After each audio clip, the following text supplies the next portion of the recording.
There, works better when I add myself to the stage. Hello and welcome to live stream number 2 with StreamYard.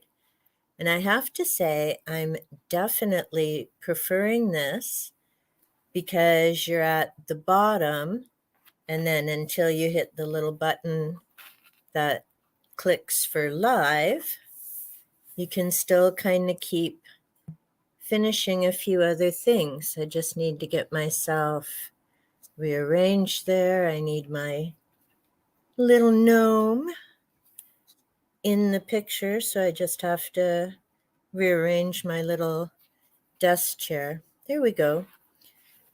So today I'm going to be taking a look at my library books, which I'm half done reading. The 4 that I mentioned in my last book haul from last weekend.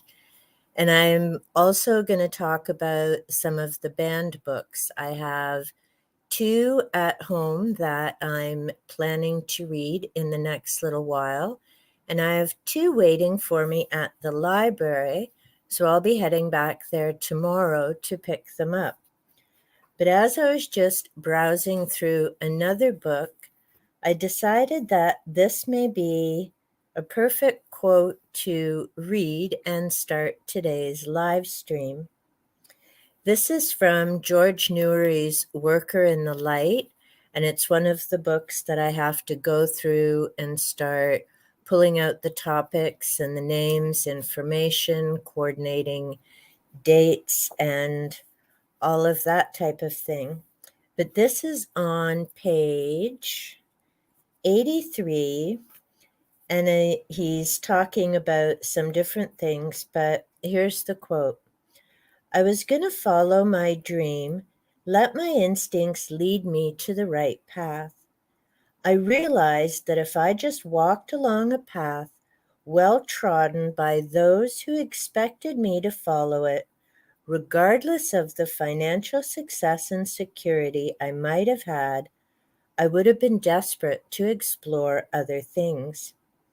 That desperation could have been ultimately destructive, and it's advice I often give.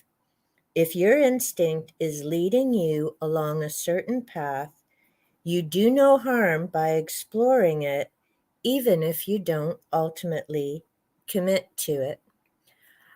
I really enjoy that quote, and it's great information, especially if you're still trying to figure out or decide about your career or things you want to do.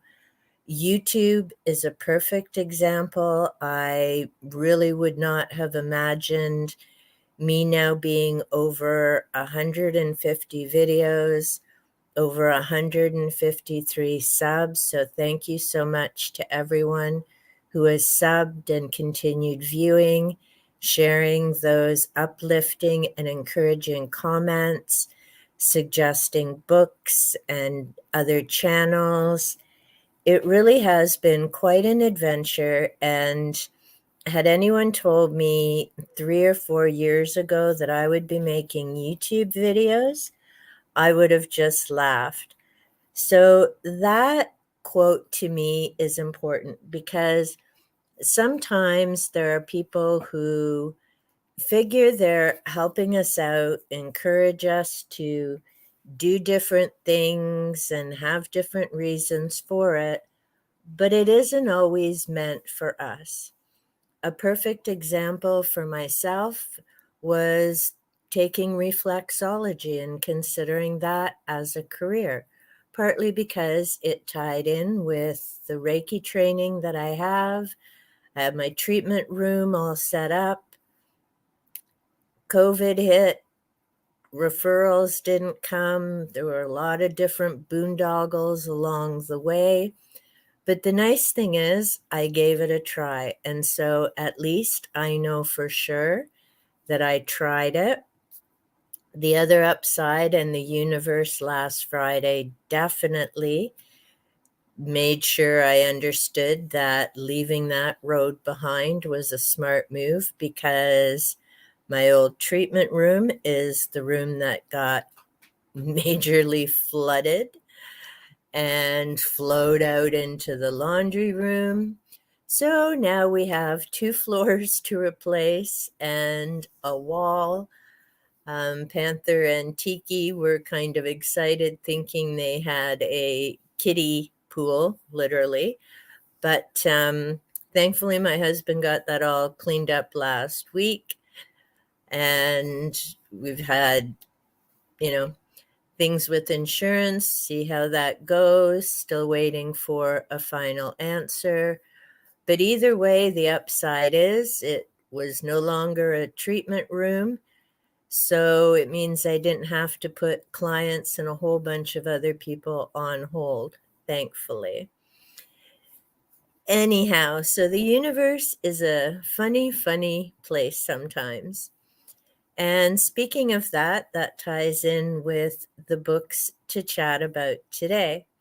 So a big thank you to Enzo, who popped in last week, and we had a great chat about UFOs, stone tape theory, and a variety of other things. And I really appreciate being able to connect with Enzo. He has so much knowledge and he's checked into so many different things and has resources, etc.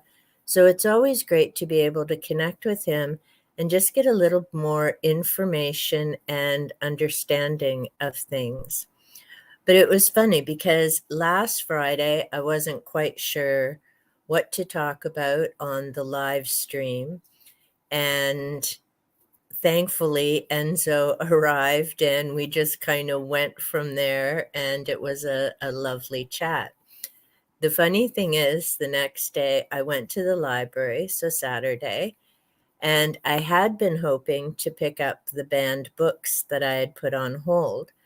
So I currently at the library have The Handmaid's Tale that I'm waiting for, but I may actually go in and cancel that because I found a copy of that during my thrift store haul.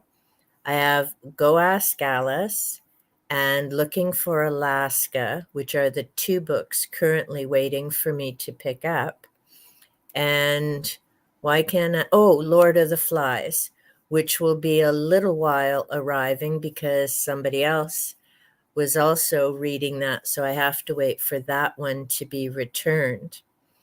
The 2 books, so I may as well go right on to that now as I'm talking banned books. The one book that I will definitely be reading, and this is from the banned book list, is 1984 by George Orwell. I picked up this copy last year, may have been the year before. And it's great because it has Animal Farm, which I've already read again. I had read it decades ago. And it also includes 1984, which I need to read. Originally, I read 1984 back in 1983. And it was a book that definitely got my attention, made me wonder where the world was headed and whether there would ever be something like Big Brother and all the other things that George Orwell described. So, what I'll be doing as I read through 1984 this time, and it's a nice coinky dink that this also happened to be on the banned book list. So, I get to complete 2 goals with that. But as I'm going through it this time, I really want to take a look at how much the world has changed in the 41 years since I've read the book, but in particular, the 40 years since this supposedly happened in 1984.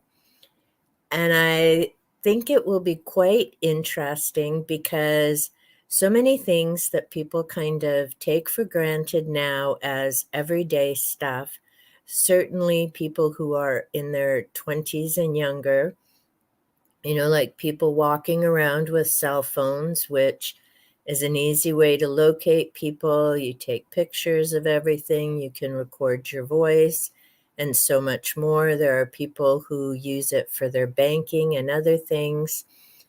So it'll be interesting to go through and see the comparisons between the story that Orwell wrote, things like CCTV that aren't just in people's homes, they're in houses, they're on street corners. People are watched constantly, and that doesn't even factor in all the satellites and different things that they do. So it's a very different world than when I read this in 1983. And I'm very curious to see the different connections and how that all came about. Another book that I'll also be rereading for the banned book 24 in 2024 is Marked. It's a series about vampires, they're teenagers. The entire series has, I believe it's either 12 or 13 books. I can't remember now. And it covers a year. Zoe is our main character, and basically it's like the Hogwarts of vampires, except their school is called House of Night. There's a lot of different things that happen, and it's very fast moving. There's a lot that's covered in it. The typical good versus evil, dark versus light.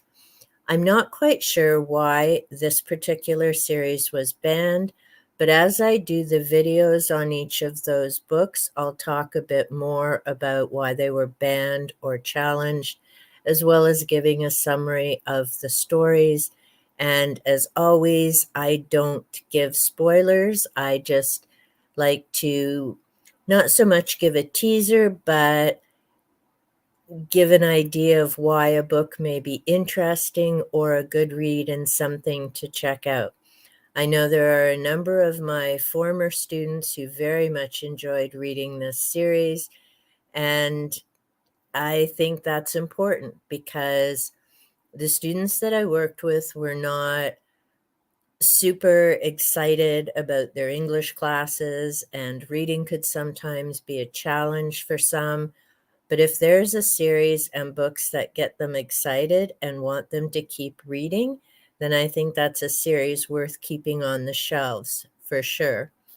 So those are my two banned books that I was going to talk about today. And I just need to get a sip of tea.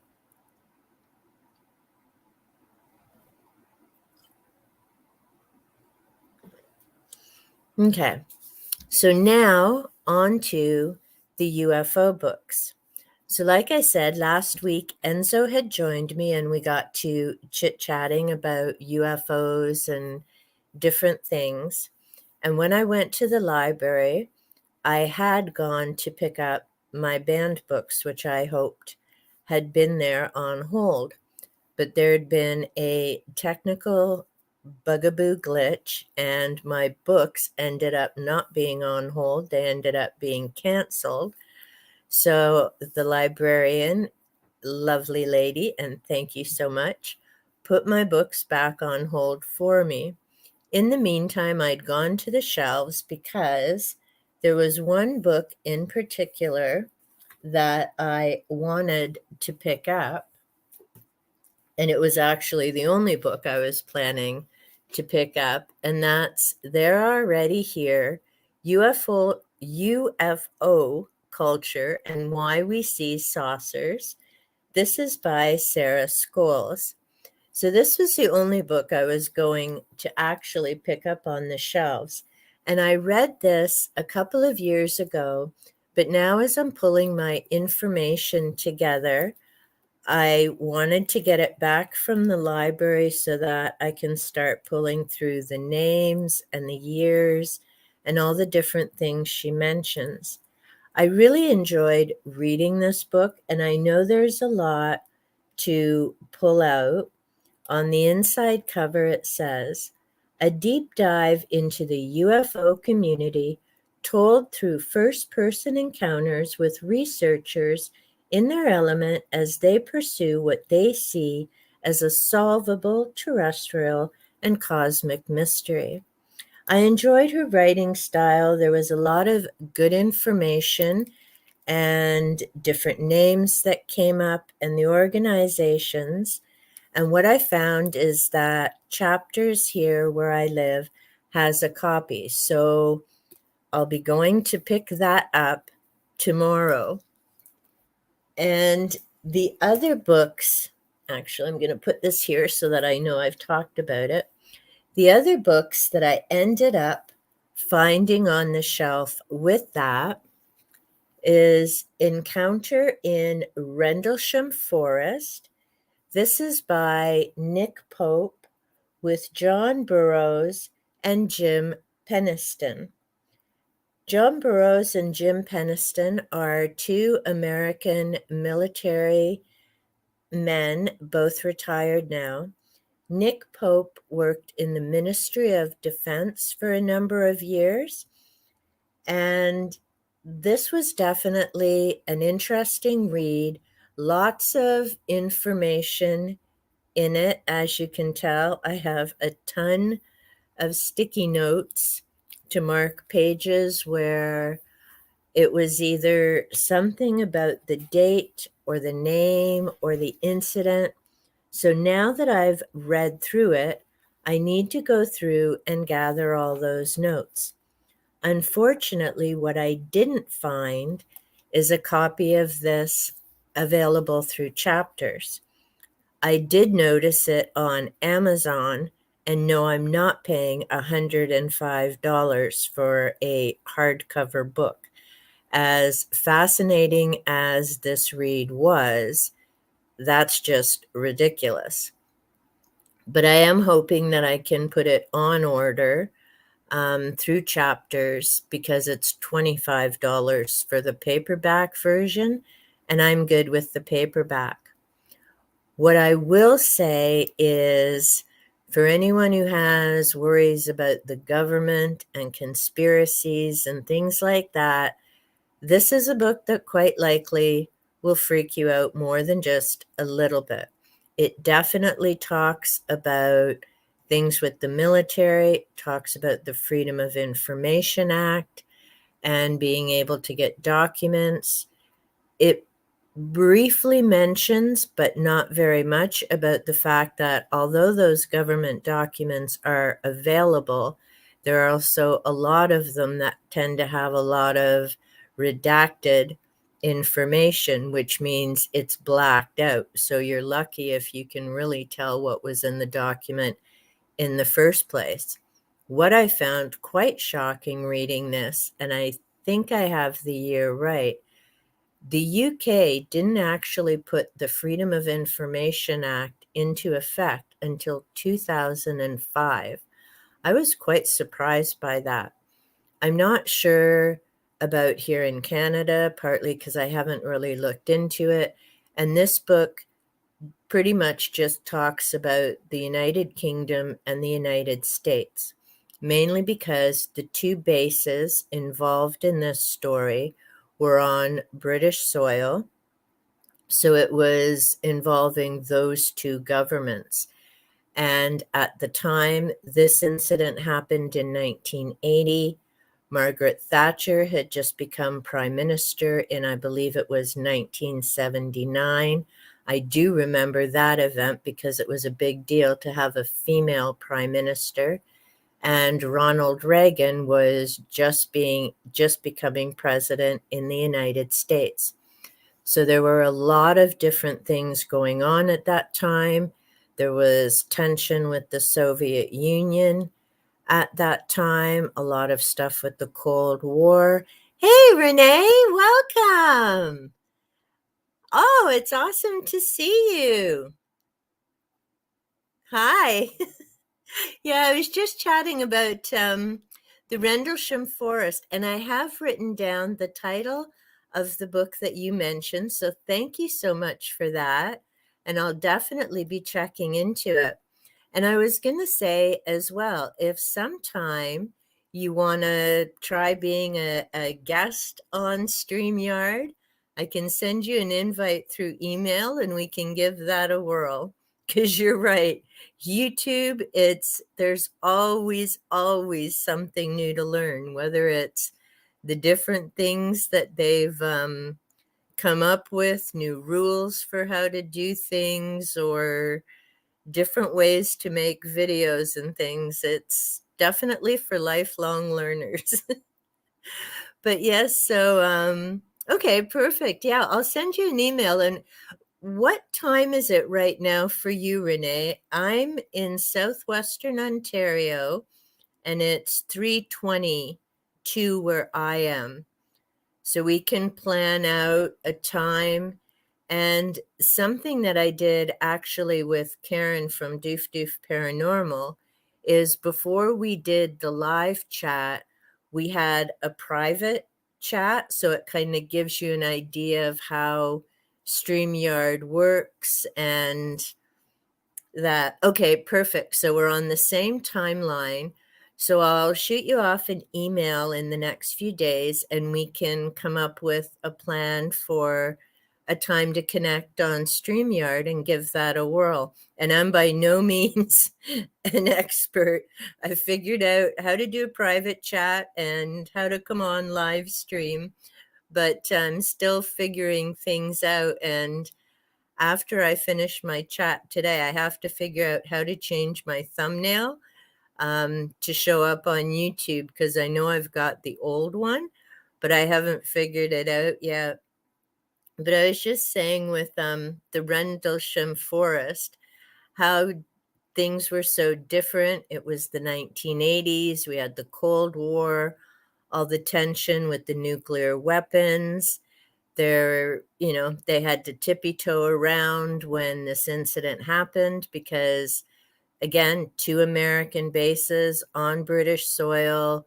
The sighting was actually off of the base, so it was technically British soil, but it was the Americans who first went to find whatever this light and thing was. And there were so many different things that happened. So it really is a fascinating read. And I definitely want to now buy a copy of it. But like I say, I have to take care, Renee. Thanks so much for stopping in. I need to find out if I can put that on order through Indigo, because Amazon wasn't a good option. I can get it through Kindle, but I'm not a Kindle reader. As I've shown in some of my other books, I like to highlight and make notes. With the library books, I use sticky notes. So I definitely need to get a copy of that for myself. And I'm not sure if it said it on the inside cover. Roswell, yeah, here we go. Roswell was only the beginning. An in-depth look at the Rendlesham Forest UFO incident, the world's most sensational and compelling series of UFO encounters. Now, these authors also mention, and I mean, really, when you get into the subject of UFOs, Roswell is always going to come up. It was huge at the time. Again, there were other big world events going on. The one thing, I'm pretty sure it's in this book, not the other UFO one, the last witness of the Roswell incident has passed away. So there's no longer anyone to talk to about that event. It has now become history. The incident at Rendlesham Forest was in the 1980s. So there's still a number of people around who were involved and who have either written books. Some prefer not to talk about it. There was a lot of different things that happened. What I find disturbing is the fact that the two people that are mentioned who wrote this book with Nick Pope both have health issues. And as of the writing of this book, I think this is 2014. It is 2014. So 10 years ago, they weren't able to get their medical records. They were fighting and, had to have a lawyer to try and get their medical records from the military. And like I say, they've got different health issues. I just don't understand. And that in itself is what tends to feed into and just make these kinds of things become. It just explains why there's different conspiracy theories and paranoia and fear. I mean, it's their medical records. What on earth could be in them that they don't want to share with these men's, with, the doctors of these men, so that they can get proper care? It's very bizarre to me. The other thing that they mention is that in order to publish this book, they had to get permission and clearance because, as I say, they talk a lot about the military. They talk about the Ministry of Defense in the United Kingdom. They really delve into a number of different things. So, as I say, if you're wondering about the government and information and different things, this book definitely delves into it. And I'll talk a lot more about that when I get into doing a summary. But it was definitely a great find and, connected well with the book that I was looking for. And then I found this one as well. Of course, near those two, I also found UFOs, God's Chariots, Spirituality, Ancient Aliens, and Religious Yearnings in the Age of Extraterrestrials.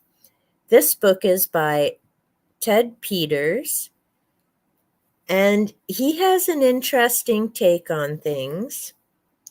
And I just want to see if I can read some of this. Here we go. Are UFOs celestial saviors coming to save Earth from self-destruction? Are UFO-nauts advancing human evolution by creating hybrid children? Is it time for a new astrotheology that enshrines the UFO phenomena at the same level as the space sciences at NASA and SETI? UFOs, God's Chariots uncovers and exposes the clandestine spiritual dimensions within the UFO phenomena. UFOs vibrate with transcendence, omniscience, perfection, and redemption. It was an interesting read and an interesting take on what's going on with UFOs. This particular author is not only involved with theology, but he's also been involved with MUFON, one of the big organizations that is into research of UFOs. He is definitely not a fan of Eric von Daniken or Zecharia Sitchin and the ancient astronaut theory that they present. His book is also from 2014, so it was published the same year as the Rendlesham Forest book. He goes through, and again, I'll get more in depth into it when I do the actual summary of the book. But in his opinion, and he had done a survey with a number of people, if the governments come forward, or somebody else for that matter comes forward to say that there are extraterrestrials out there, according to the survey that he conducted with a variety of different people, and I'm not sure if I have the numbers. I know the numbers back here just to find. I know that he put his survey out to quite a large number of people. So it wasn't just a tiny little snippet. And the results, after he tabulated everything, is that to most people, it would not change their spiritual or religious beliefs if they were to find out that there were aliens. mainly because, when you think of whether you call God, creative source, whatever name that you personally use, I mean, you're thinking of a being or an energy that is above and beyond the earth. We have this huge universe. We talked about, it was either in, see, this is why I need to make my notes and coordinate. It may have actually have come up in, and I mentioned this book on my little test run, The Supernatural, and he talks about extraterrestrials. And we have, of course, Drake's equation, and that factored in the number of stars versus, the number of potential planets and how many possible planets could support life. We have, and I can't think of the name of it now, there's another theory, and it talks about if there is all this life out there, why haven't they made contact yet? And of course, that's assuming that they haven't. So there's a lot of interesting things for sure to look at, to consider. It mentions the SETI program, as does Ted Peters, and that's the radio telescopes that are looking for frequencies to see if they can recognize or even find something. And I mean, that's a huge undertaking because you think of, I think it's in UFOs, they guesstimate, because that's all they can do, that there's 100 to 400 billion stars in the Milky Way galaxy alone. I mean, the chances of having one of those telescopes aimed in the right direction at the right time, and then you have to factor in time. I mean, the reality is the sun, when we're looking at it, is 8 minutes old. It takes 8 minutes for the light from the sun to reach us here on Earth. So whenever we're looking up in the sky, we're always looking into the past, whether it's a few minutes like the sun or billions of years like the quasars and some of the other galaxies that they've discovered. And, when you get into thinking about how, I mean, they can't even answer how did life start here on Earth and why is it so diverse? I mean, there's different theories like evolution. You have people who believe in creation, but even with the creation theory, and this is one that I, just kind of try and wrap my head around and start pulling things together. I mean, the creation story starts with Adam and Eve. But then it gets muddled, and yes, I did get in trouble in public school for pointing this out as well. And I went to a Roman Catholic public school. But it talks about Adam and Eve and their sons. But then you get into Lilith, who was Adam's first wife. Well, where did Lilith come from? If Eve came from Adam's rib, where was Lilith all this time? And then, we're supposed to believe that the whole human race started with these two individuals. That doesn't make sense. I mean, you've got Cain and Abel. We know how that turned out. So where were the women that it just, I can't wrap my head around it. And it's not about faith. It's about, it just doesn't make sense to me. And that's not slamming anyone that it makes sense to. Perhaps you found a way to pool that information together, and that's fine.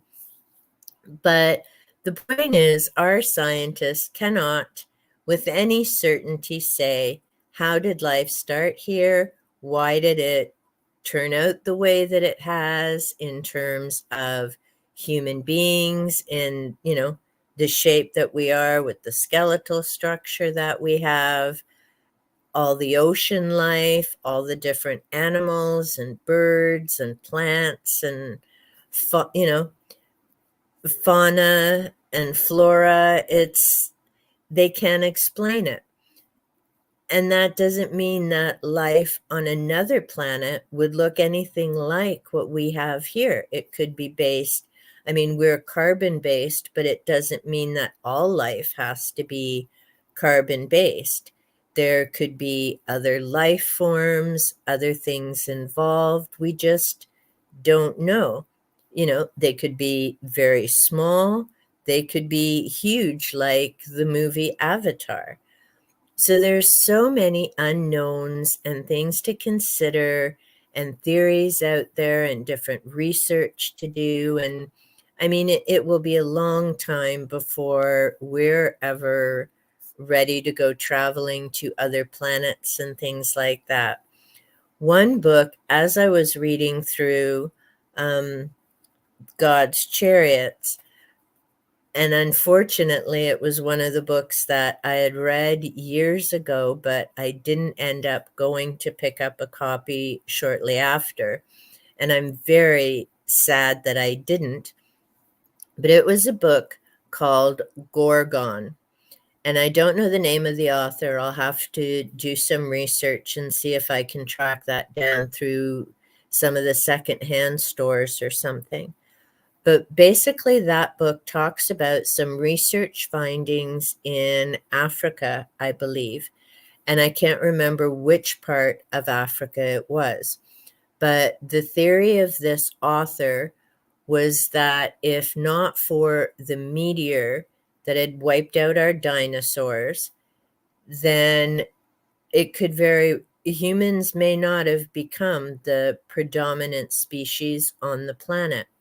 These gorgons are kind of a mix in between the saurians, the dinosaurs, and mammals. And I'm not sure what else has happened with that research, because beyond that book, I haven't come across anything else related to that specifically. I've come across Michael Tellinger's work, but that has to do with different stone structures, and he ties in with Zachariah Sitchin and the Sumerians and that whole theory of whether aliens were involved in developing the human race. So I really need to try and find that book about the Gorgons again, because it was quite fascinating. And as I say, I'm not sure if that author has any other work. I haven't seen any other authors even talking about that. And I can't remember now the year that that work was published. So I'll have to, that's going to be another spin-off at some point down the road. And as I've said before, I don't end up having a TBR, and I'll never have a TBR video of all the different things I have on my channel. But to be honest, I don't know what I'm going to be reading from one day to the next, let alone what I'm going to be reading for the next month, because I wasn't planning on going off on a UFO spiral at the moment. I was kind of getting entrenched into some of the ghosts and Fox sisters and pulling that together to start doing a Holy Grail video. And I have still been working on pulling that information together. But then, as I say, I really enjoyed the conversation with Enzo. I'd been wanting to pick up the Why Are They Here book for a little while. So then I found these two great books at the library. So I'm glad that I picked them up and I've read them. A little while ago, I'd also read another book by Nick Pope, and that was the other reason I wanted to read Encounters in Rendlesham Forest. So this book that I've had by Nick Pope for a number of years is called The Uninvited, an expose of the alien abduction phenomena. It's rather interesting And again, he was involved with the Ministry of Defense. So he talks about his work in that area, different things that came up, experiences that people had. And it was quite fascinating reading this. And also in the two books, UFOs, God's Chariots, and the Rendlesham book, they do talk about so many of these things, the information come forward from regressive hypnosis. Now, that brings a lot of things into question in terms of the validity of those memories, because sadly, there are a number of cases that what they've discovered is that the memories. Hi, welcome, Polita. Those memories aren't always accurate. Sometimes the answers are led by the therapist. And that doesn't mean that for the individual who's having them, it feels like their actual true memories. So it's a very difficult, challenging topic, because for the people who end up getting these memories, going through that hypnosis, they still need to deal with what's come forward, whether it was a memory created by the therapist or a memory that situation happened. So it's important that these people are able to get some help and connect with other people so that they can move forward with their life, because obviously that would be a very traumatic event. But it was a fascinating read, as were the other two books involved. All of them also mention the difference between, with the contactees, typically when they get in touch with extraterrestrials, it's usually a message for humanity, whether it's stop playing with nuclear weapons or start dealing with the ecological issues and climate change. Prior to that, or actually, the contactee messages have remained pretty much the same. In terms of the abductees, those have changed somewhat. And part of the theory is that these ETs are just scientists trying to figure things out. But then things after the 1980s began to start taking a much darker turn in terms of what was recalled, how the humans were being treated. And again, it's putting things into context. There was the threat of nuclear war. There were a lot of political tensions and things going on. So it's quite an interesting field to look at. Whether you believe that these stories are real or not, it definitely gives you an idea about different things in terms of politics, how that impacts and plays out on different subjects and things like that. The last book that I have in terms of UFOs, and I need to read this one, I still haven't gotten to it. This one is UFOs, Myths, Conspiracies, and Realities. And this is by John B. Alexander. So this is one that I definitely need to get to, and I don't have the inside cover for it. And I'm just and this is, oh, there you go. This is 2011. So all these books were published very close to each other. So it'll be interesting to see. And this, I believe, is more, oh, yeah, in different surveys. And the name Edgar Mitchell. Now, it's interesting. He comes up with UFOs. Edgar Mitchell also comes up in the frequency, noetic science.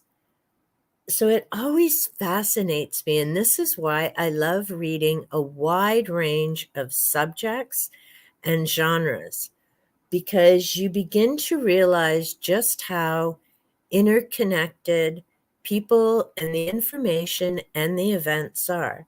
And then when you break it down into context of what was going on in the world at the time, you start to see why there were some things that were happening the way they were or described the way they were.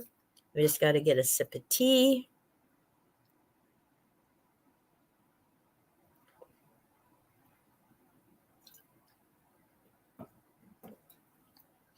So that's pretty much a summary of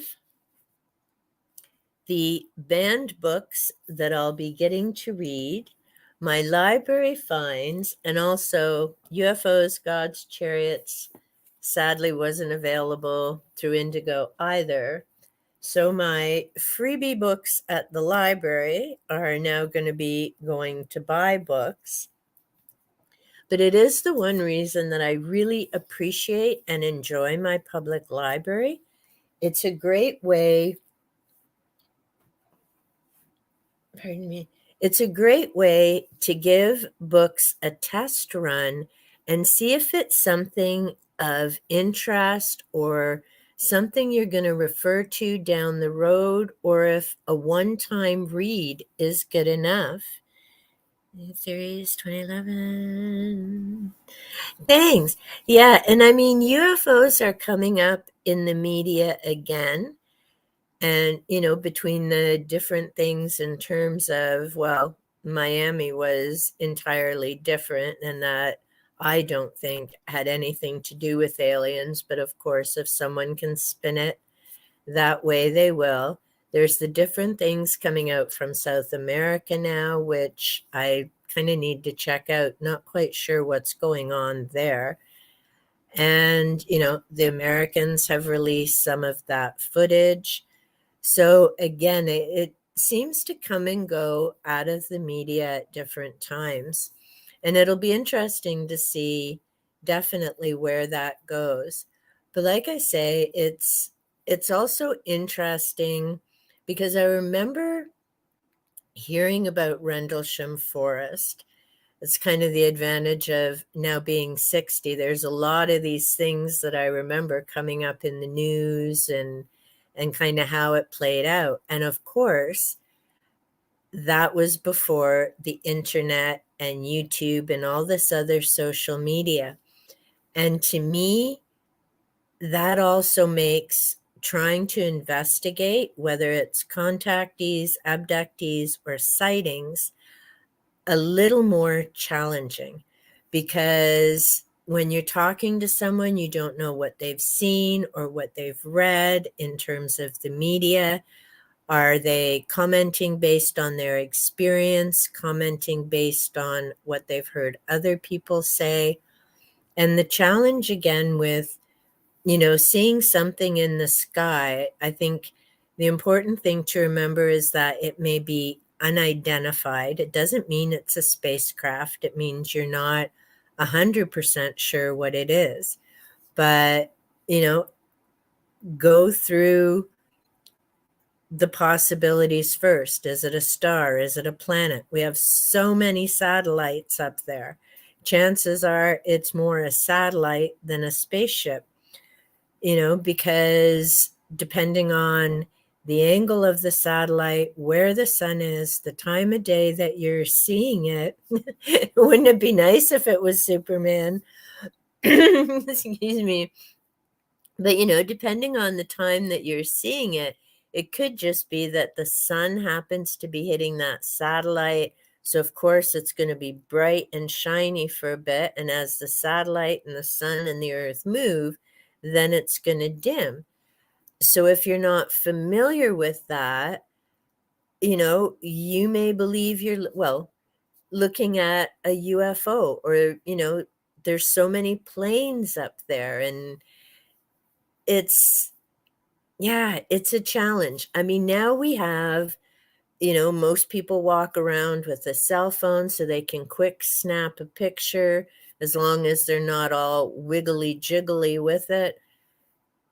So, unlike when a lot of these investigations were happening, say before the 1990s, all you could do is go by the person's description and their word.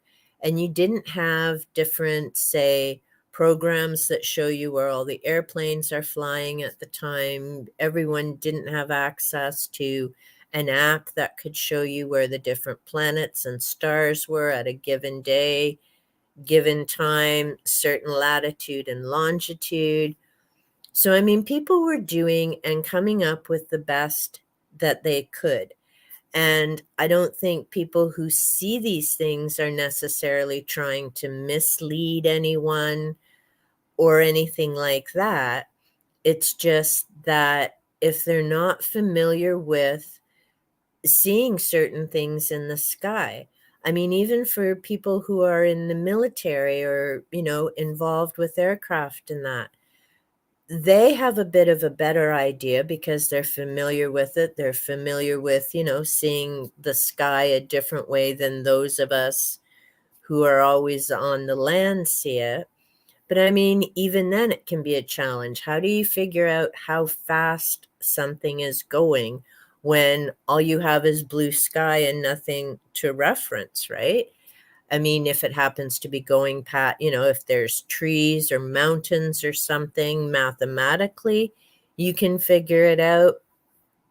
But even, being on the ground or what have you, how do you determine how big something is, and then we've got all these weather balloons. Like there's just so much stuff up there without even factoring in UFOs and things. I think, and I had mentioned before with when the lights went out in Los Angeles, the power went out years ago. I mean, people were freaking out because there were all these lights in the sky because they'd never seen stars. There's just so much light pollution. And if you don't go out to the country or get away from all that light, yeah, it would freak you out looking up and all of a sudden there's all these lights up there. And I mean, that's just the reality of it. And I'm sure LA isn't the only city that, if there's a major power outage, I can just imagine what it would be like in some cities because if you're not interested in astronomy, if, it's not something that comes up in school or it's not something that you hear about or read about or watch videos about, yeah, I can see how that would totally freak people out. I mean, I grew up in the country. I got my first telescope when I was 10 years old. I still have it. It's still one of my favorites. But for people who didn't have that experience or who don't go out to the country and, enjoy or connect with the night sky or know about the constellations, it would totally send them for a loop. I mean, that's kind of the thing about the world and all this light pollution that we have, which is unfortunate. Like, I'm not really sure why we need that many lights all the time. And I get for safety and people walking on the streets or traveling, like I get that part. But I don't think there needs to be as much as there is. Like these businesses with their big signs and all of that. If you're closed for business, turn your damn sign off. Like seriously.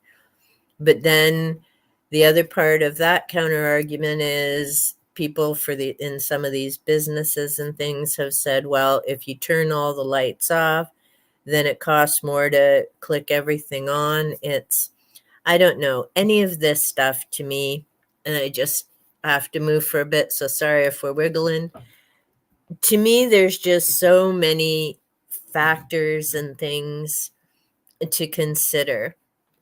But in terms of do we have extraterrestrials here?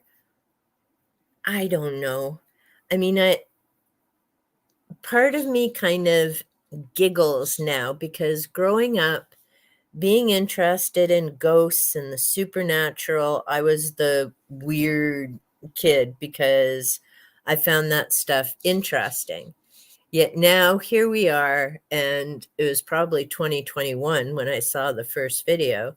Yet here we are, in the 2020s, and there are people on YouTube talking alien languages, saying that they're aliens or hybrids. And guess what? They're not weird. So it's amazing how things have changed, the mindset, what's acceptable, what's no longer considered bizarre or woo woo. And there's just, I don't know, there's so much out there to consider. And I know that science keeps saying, oh, we've explained so much. And yet, constantly, what we're finding is no, they haven't. They haven't explained how life started on Earth. They don't actually know how old the Earth is. I mean, they have theories, they have guesstimates, they've based it on, dating rocks and this going through and getting samples and things. So I get that they're trying to do the best that they can and guesstimating, because you have to start from somewhere. But there was something just recently too in terms of I think there were a group of galaxies, and again, I need to write down the notes. There is a student in, I believe she's in the United Kingdom, and this is the second time that she's made a discovery about a cluster of galaxies, and they're not that far, well, space terms, they're not that far apart. And that's thrown all these other theories into a huge flux and question of, were we right about how the galaxy is moving and how things are changing, the development of stars and all that type of thing. So, I mean, will we ever 100% have the answers? I don't think so. I mean, I think we have theories that make sense at the time. You consider not that long ago, there were people who thought the Earth was the center of everything and the sun and everything else revolved around us. Then it turns out, not so much. Everything revolves around the sun. And then discovering that the sun and the solar system all go around the Milky Way galaxy. And, it becomes very complex. I'm not a math formula person, so trying to consider their dimensions and string theory and how that all plays out is beyond me. And I'm not, it just doesn't compute, so to say. It's not that I think they're wrong. I need to try and come up with a way to process dimensions. I know third dimension, it's what? Length, distance, width is what involves the third dimension. Then we've got time and space that are different because, I mean, even with time, for me, it's the afternoon on a Friday. That's my reality of time. But someone else watching this in a different part of the world, it could be the next day, it could be morning, afternoon, evening. In another part of the world, it isn't even 4 o'clock yet. That's in the future. So, yeah, it can be a real spin because in this very moment, we have past, present, and future depending on who you are and where you're at. Yeah. Sometimes it just like when I was a kid, and they talked about the universe was all the universe is expanding and all this other stuff. And my big thought was, what is it expanding into? I mean, if we have, where are you from, Polita? Because I know in Australia, yeah, it would already be the next day in Australia. But yeah, what is the universe expanding into? Are there other universes? Oh, from Turkey. Interesting. Now, see, in Turkey, I think, is it Göbekli Tepe that's in Turkey? I know there's one of the sites that they've found, and I can't remember if it's in Turkey or not. And that's another site that I want to read a bit more about, and the older cultures. Okay, cool. And trying to figure out the symbols and the different shapes, and why was that construction built, and why did it end up buried under rock, and all of that type of thing. Like, there's so many unanswered questions.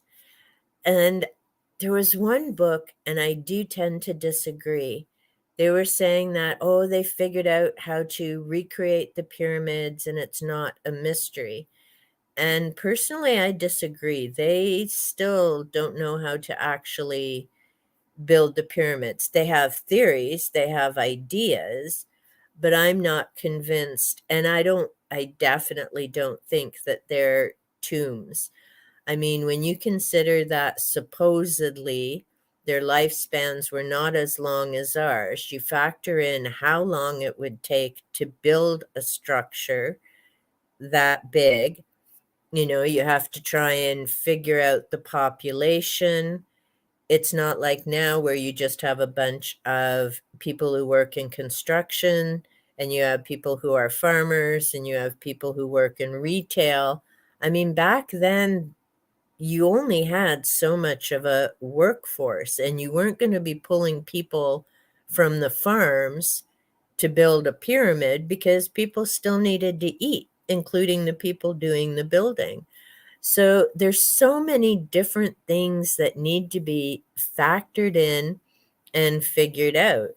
But I enjoy that. Now and again I like going to a fiction book, and it has to be well written. I mean, I enjoy the horror stories, I enjoy suspense, that type of thing. Vampires, werewolves are great.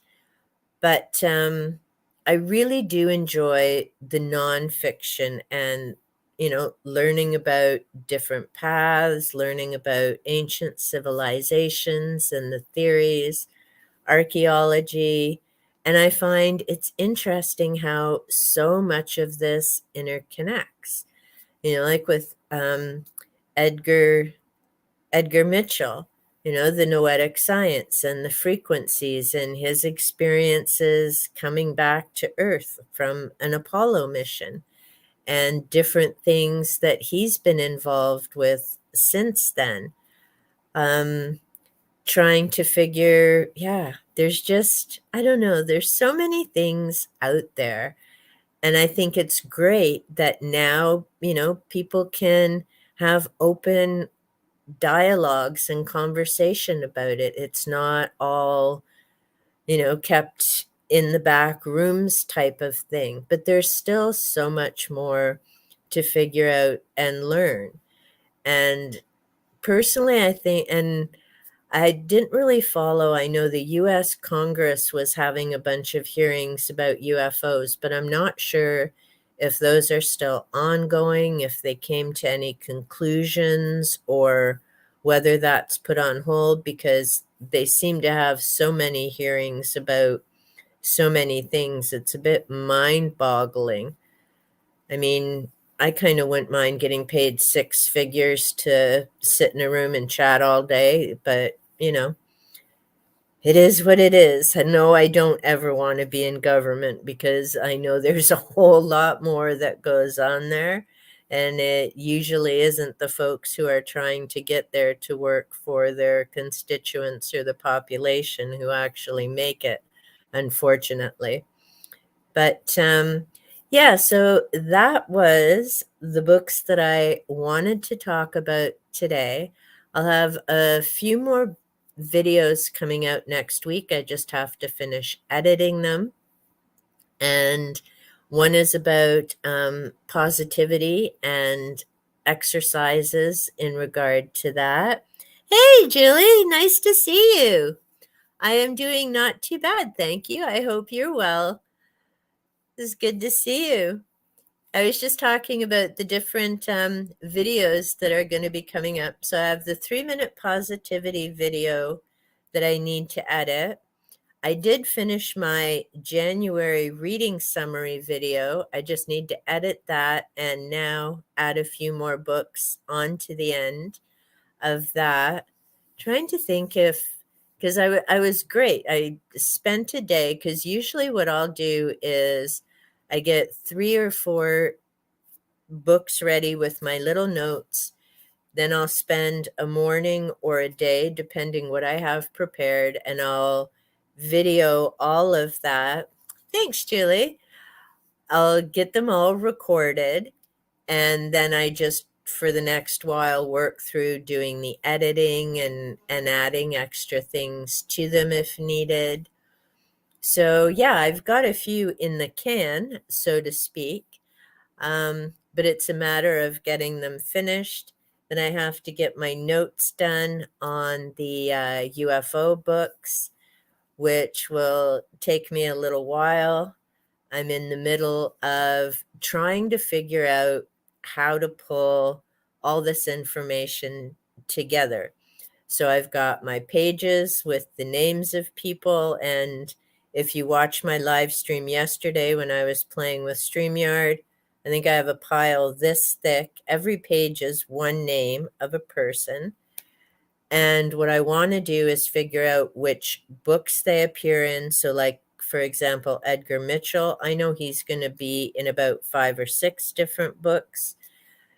People like Carl Jung are going to be in a lot more than that. Zachariah Sitchin's going to come up in a number of books.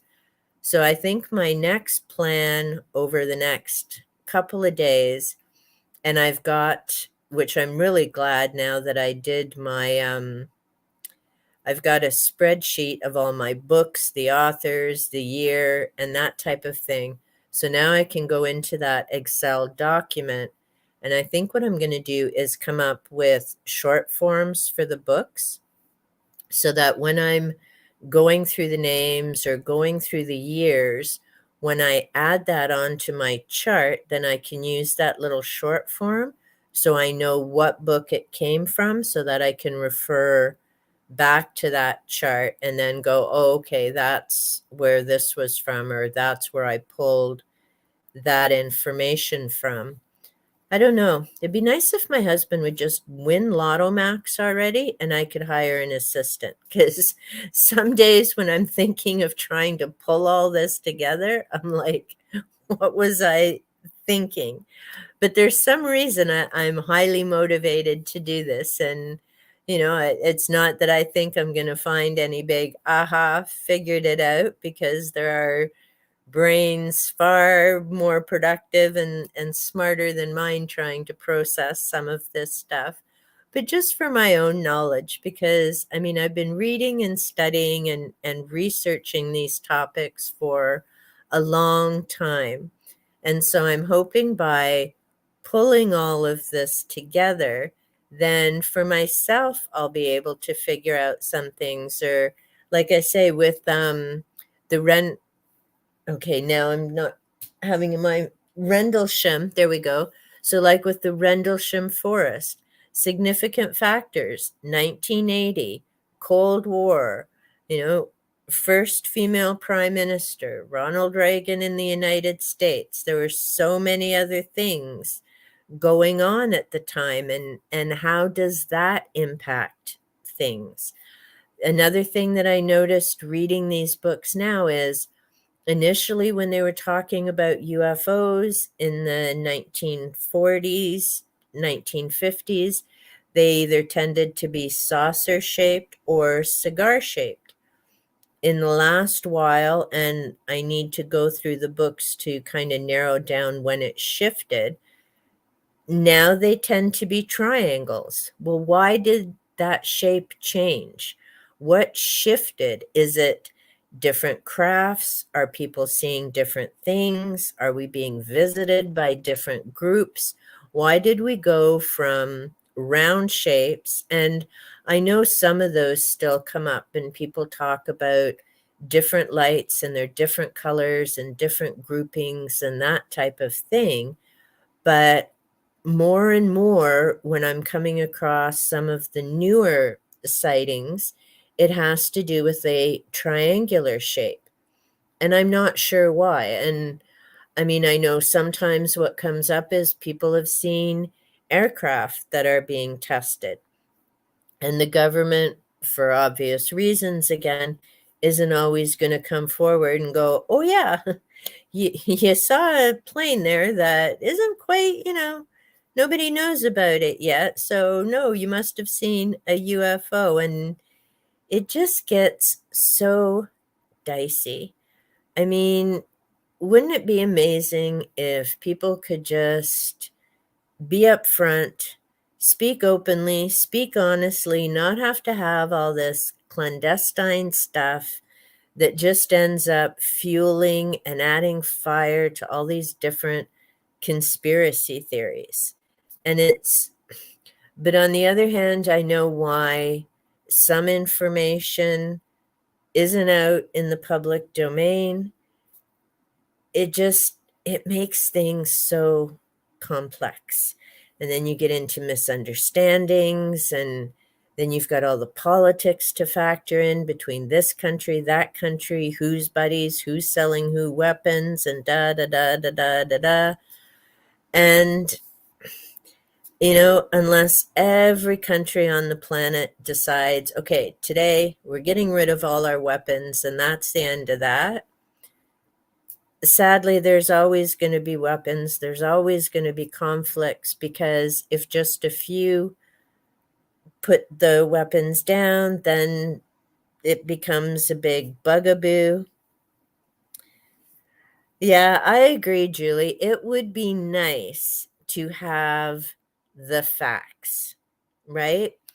And I mean, even with the ETs, and I was talking about this a bit before, like just say if there's been contact.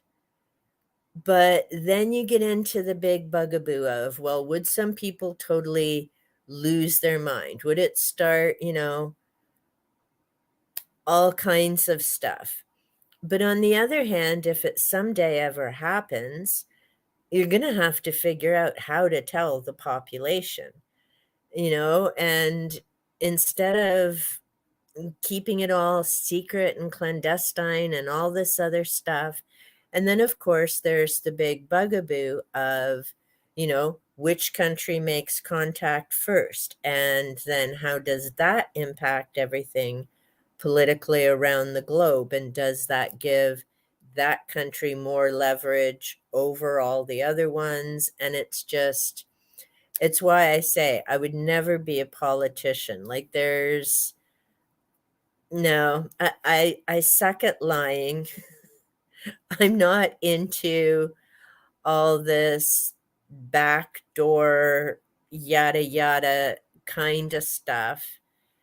And yeah, that's why I'm glad I'm just, little old me in my house doing my stuff, reading my books, and I leave the other stuff to other people. And I mean, I watch little sound bites of the news, but it really is just little sound bites, because sadly, I don't find that they tend to focus on things that are going well, or countries that are, you know, working together and for the mutual benefit of everybody. Instead, it's the who's at war and what's the next conflict and what's the latest trauma that has happened. And I mean, I get, what's that old saying? If it bleeds, it leads, unfortunately. And, that attracts viewers, and people seem to want to consume some of that.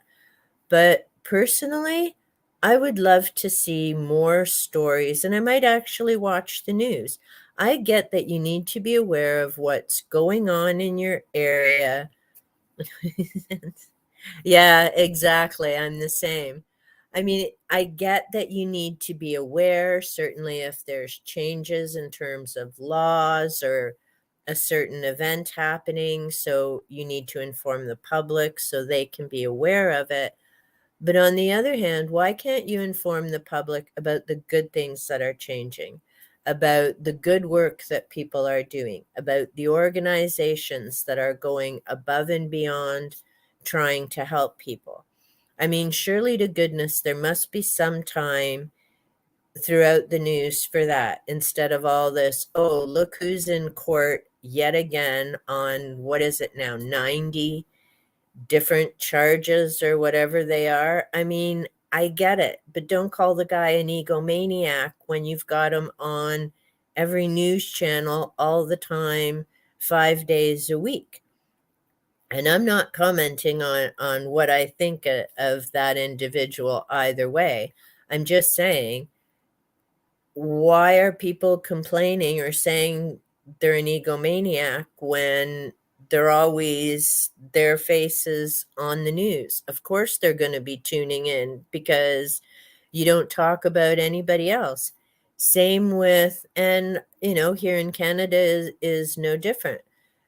Instead of seeing the politicians who are trying to make a difference and trying to work for the people and who aren't dirt bags and that type of thing. No, we see the schmucks who, oh, look at so and so said this and so's being removed.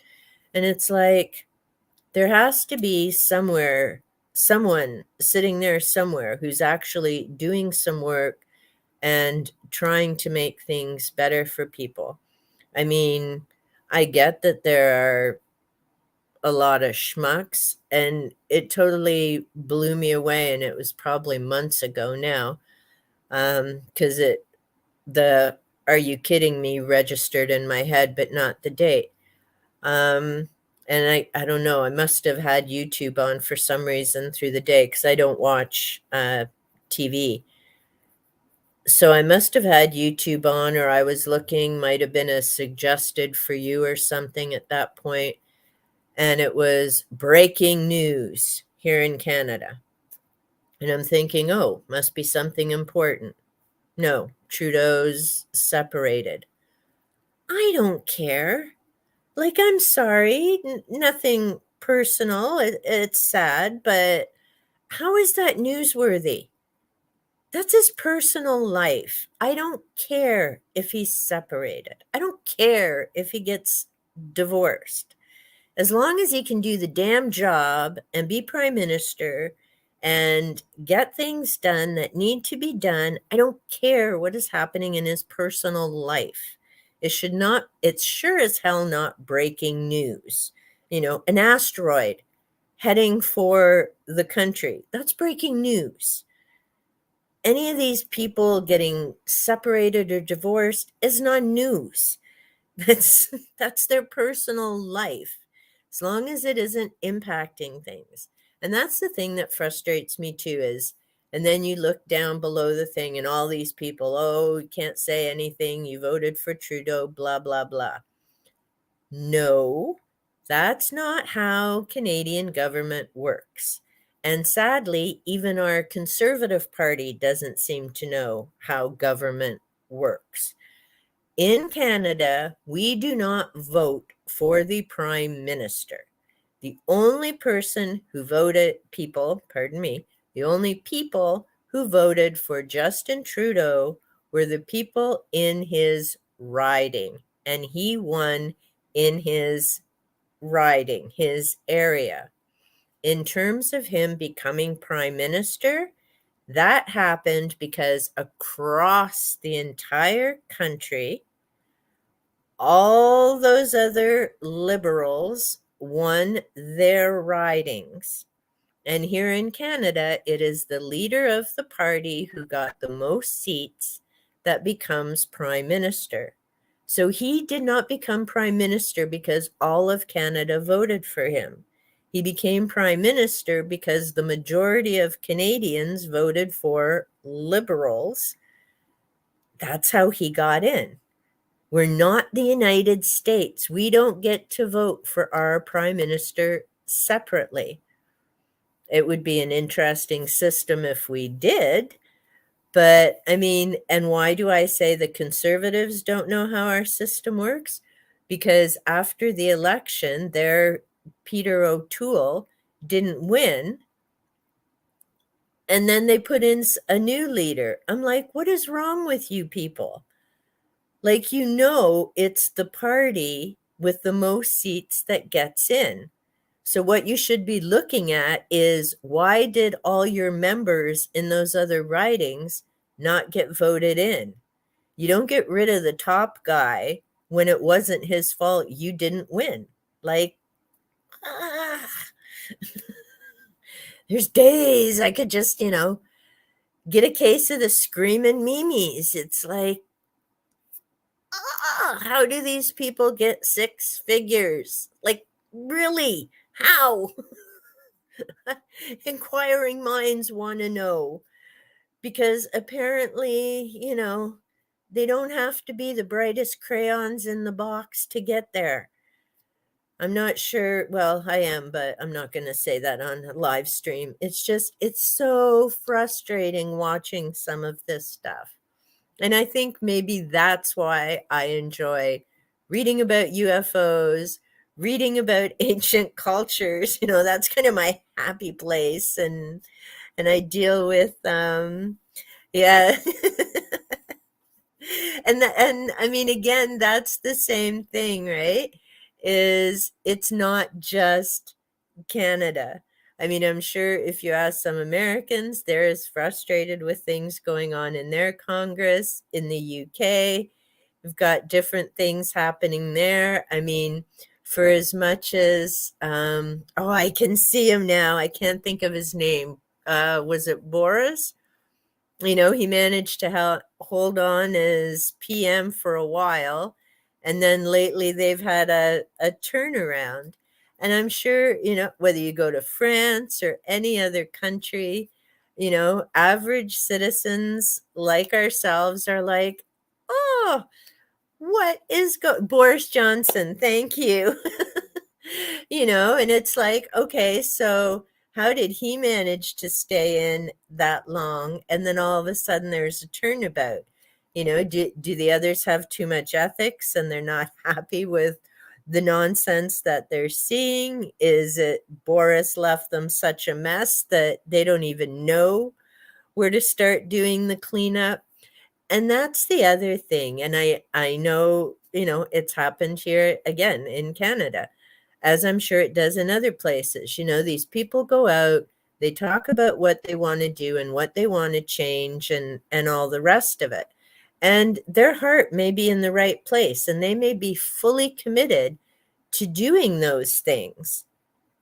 And then they get into office and realize the mess that they've been left to clean up, or they figure out, that sounded great in theory, but I either don't have enough support with the rest of the government, or it just isn't feasible, or the funds aren't there. So, I mean, it's a huge boondoggle because, I mean, some of them, lie worse than a cheap carpet. Others tell the truth, but then realize once they get in, they can't actually do what they were hoping to do. So it just becomes this massive boondoggle. And then, the rest of us are kind of stuck with whatever it is they get up to. I mean, here in Southwest Ontario, and it really is starting to concern me, I'm noticing that we're losing more and more American companies that are importing to Canada. There's actually, well, Kleenex is one, was here forever. So we've now lost that. I just noticed in the grocery store on the weekend, Duncan Hines, which is a cake mix. They did cake mix, cookie batters, that type of thing. They no longer ship to Canada. And I mean, they've been here for as long as I can remember. And it's concerning because so much of our produce up here, oddly enough, is from the US. Now, if some of those producers stop sending things up, we're pooched because our farmers aren't getting enough support. More and more of our farms in the area where I am are being turned into subdivisions. So it's you have to drive farther and farther to get out to the country. Well, without those farmers, we pooched if too many of these other American companies start pulling out and it starts being some of the produce and other everyday products that we use. So, I mean, our people in Ontario, like Doogie Ford, I know it's Doug Ford, but I can't stand the guy, needs to pull his head out of his keister and start taking a look around.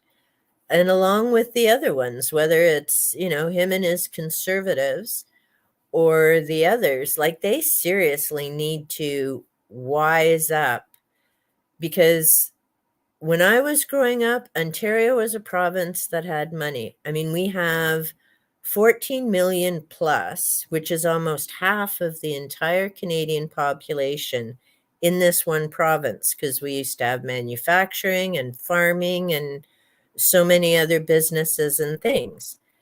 And then a lot of the manufacturing started leaving for a variety of different reasons. Like I say, so many of our farms are being turned into subdivisions, which is having a major impact just in terms of farmers, wildlife. I mean, if anyone had told me that living in the city, I'd be watching coyotes walking down my street, I would have said, you're crazy. And yet I have pictures of coyotes right up on almost on my neighbor's front porch. And I literally live in the middle of a city, but they're being moved farther and farther into the cities because the city's moving farther and farther out. It's wild, the different things happening in this world. But I keep trying to focus on the people who make a difference, people, like me who do the composting and plant for nature, take care of the birds, take care of the feral cats, and love their animals and enjoy talking and sharing ideas and strategies and trying to come up with solutions. And I keep trying to focus on solutions and what's going right. So, yeah, that's why I typically don't watch the news because it doesn't seem to focus on what's going right and it doesn't seem to focus on solutions, unfortunately. Um, and that's why, I mean, here it's cloudy, it's gloomy, so I definitely need to look at some happy, chipper books. Like oh, nice. With the farms. Look, now we have a farmer's market, and that's where I tend to go to get our produce. And there's butcher that our farmers market, there's local produce, there's butchers, there's bakers, there's different bakeries, cheese. So I love going there. It's only open on the weekend, Saturday and Sunday. But like I say, it's nice to be able to have that fresh produce, and not just because it's supporting local farmers, but I mean, it also makes a difference in terms of the carbon footprint. So things aren't having to be shipped a long distance. They don't have to be sprayed with different chemicals and things to stop the ripening, start the ripening, and all that type of thing.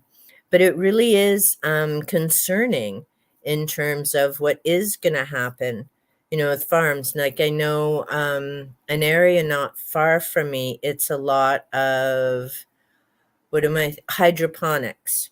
So it isn't so much that it's out in the field, it's grown entirely differently. And yeah, I mean, even that, there's just so much change, so many changes in terms of how our food is grown or produced, and having to be careful about, is it GMO? Is that the genetic? I know there's something to do with genetics, and so you have to watch for this and watch for that, and be mindful of the country that the different produce is coming from, because you have certain rules in one country about what kind of pesticide and things can be used, but those rules are not global wide. Every country sets their own rules for what they consider safe or unsafe in terms of production and what can be used on farms. Organic is unfortunately insanely expensive up here. But even with organic farms, the thing is, if they happen to be a few miles, whatever, from a farm that's using a ton of chemicals, those chemicals and things are going to move on the wind. So, I mean, there's a lot of people are growing their own now, whether they're growing them in pots or having gardens on their properties and different things. So there's a lot of different solutions. I think there are some houses, oh, may have been years ago when I was on Facebook, and they had, I don't know if it was the roofs on the houses, but this entire area was designed so that it had trees and plants and produce, and I mean it was amazing, and it was a great way to do things. For myself, I don't know if you've seen any of my earthing or gardening videos. I It basically takes me less than 5 minutes to mow my grass. The rest of my property is trees and plants for the birds and the little mammals, and have flowers, and try and design it for the bees and the butterflies, and trying to make note of all the different species that come by, because I have different bees. There's always some new butterflies, and I mean, it's taken me probably close to 30 years since I've started eliminating bits of grass here and there. And I refuse to water grass like that. No, just is not happening. Because with the price of hydro and that, which includes our watering, it's like, no, my little bit of grass can go brown. I'm good with that. It'll pop back anytime. Exactly. And see, so there's more than just me, and that's what gives me hope and makes me happy. And I should ask, is it JD or Julie? Because I keep calling you Julie, and then I'm like, wait a minute, maybe I'm saying the wrong name. But I love that other people are into gardening and enjoy nature. And I know there are billions of us on the planet. It's just trying to find each other. And okay, perfect. Thanks, Julie. Um, it's just being able to find each other and keeping each other in that positive, hopeful, we can do this space. Because some days it can get a bit overwhelming, and it's like, what am I doing this for? I mean, in our city, we just in January got our green bins, which means now we can put compostables out on the curb. And we've got a big booklet of everything that can be included. I'm quite surprised by some of the things they're willing to accept, but I'm excited by that. Now, I have 3 huge composters, so I haven't put anything out to the curb because mine goes into my composters and breaks down, so I have soil to spread around. But it's great for people who don't have composters or who just aren't interested in composting. At least now, there's that option and opportunity for them. The other interesting thing, and I was quite surprised when this came into effect, we used to have garbage pickup every single week. As the green bin program came into effect, they pick up recycling every week. They only pick up garbage every other week. So people now have to start thinking, and so they pick up recycling every week, green bin every week, garbage every other week. So people really need to start getting smarter about the amount of garbage that they're producing, because, and this is the part that does frustrate me, is the amount of organic material that goes into garbages. I mean, now hopefully with this green bin program, and as more people get on board with it, that will reduce that, meaning that we'll have more compost being produced instead of more stuff just going to landfill. So again, there's things happening, there's things going in the right direction. It's just having to keep hanging on to, knowing that they're going in the right direction. So yeah, that's kind of my little politic environmental rant. But like I say, it really does worry me with the change in imports, and I'm not sure whether it was financial or what's happening, because I've noticed even some companies with big names that have been around, they've either gone bankrupt, and I mean a lot of businesses are still trying to recover. Is it what, 2 years now since all the lockdowns and everything? But a lot of businesses are still trying to play catch up. The production lines aren't back to what they used to be. The ships are all still stuck around the Suez Canal and the Panama Canal, and getting products to all these places. Like it's huge. And that's why sometimes, it's better to focus local, support local small business, so that you don't end up having some of those log jams with products. But then even some of those companies need items from other countries. It needs to be sourced from other locations. So it comes down to just trying to be as responsible and mindful as possible, so that it really does become a better place for everyone, for sure. So, yeah, that was kind of it for today. Been through the banned books, and it'll probably be mid-February before I get any of those videos out, because, um, like I say, tomorrow I'll be picking up Go Ask Alice and Looking for Alaska. And I know I'll be able to read each of those books in a day. So I'll probably have the videos out not next week, but the week after for the two of them.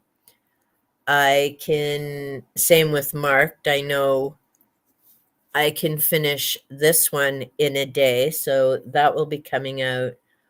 Orwell's 1984, probably March, maybe April, because that's going to be a read through, highlight, make notes comparison, 1984 versus 2024. So that's going to take me a bit more time. And in between all of that as well, pulling all this other research together to get the Hoax and Holy Grail series going.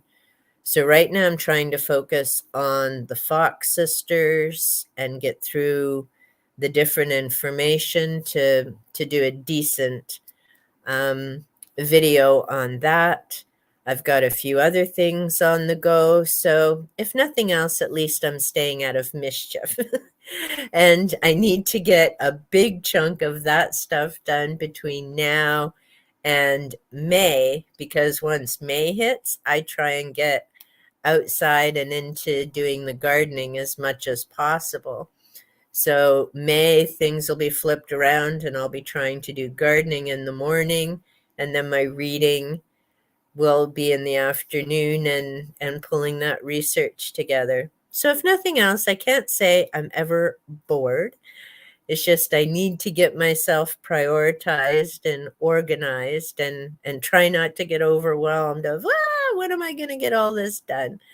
So I always manage to get a few things done, and the books come up when thankfully they need to show up. Definitely the Celestine prophecy about synchronicity and people connecting and things connecting and flowing the way it's all meant to flow. But I see we're over an hour 40 minutes. So I definitely appreciate everyone who has popped by and shared your comments, and thank you for watching. Thanks so much, Julie. I appreciate it. I wish everyone an excellent weekend, and I will definitely be getting some of those videos edited and uploaded soon. Thank you so much for the gift of your time and listening to me chat on about my various things, including my little rant. So I wish you all well. Take care, and we will chat soon.